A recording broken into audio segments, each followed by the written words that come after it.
Adam Zango ya saba auren yaransa mata, ni ba irinsu ba ce, in ji jaruma Ummi Rahab.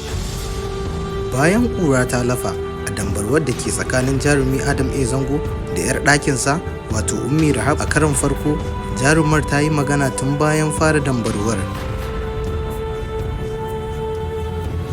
Inda a jiya ta samu tattaunawa da wasu daga cikin 'yan jarida kan abin da ke tsakaninta da Adam Zango. A cikin hirar Ummi Rahab ta bayyana cewa har yanzu tana ɗaukar Adam Zango a matsayin uba, kuma tana girmama shi, amma kowa ya kama hanyarsa, babu batun sake tafiya tare.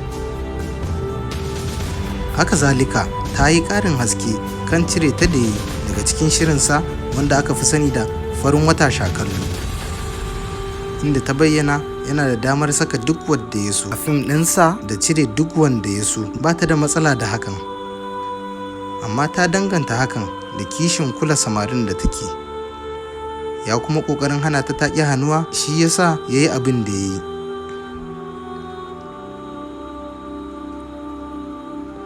Ummi Rahab ta bayyana cewa ita ba za ta iya auren shi ba tunda yana matsayin uba a wajenta, inda ta ce shi kuma ya gaza fahimtar haka. Ta ce ya saba da auren yaransa mata da yake fim da su, sai dai ita ba haka take ba, tana da ikon yin yadda ta so da rayuwarta, dai tsarin bai saba wa shari'a ba. Ummi Rahab ta kuma musanta batun cewa da yayi yana ba ta tarbiyya, inda har ta ba da misali da san da ya sa ta saka wasu kaya da suka jawo mata zargi a fim ɗinsa. A cewarta bai cancanci a kira shi da mutum mai nagartar da zai ba da tarbiyya ba. Kowane martani jarumin zai maida mata? Ku kasance da Daular Nishadi domin jin yadda za ta kasance. Mun gode.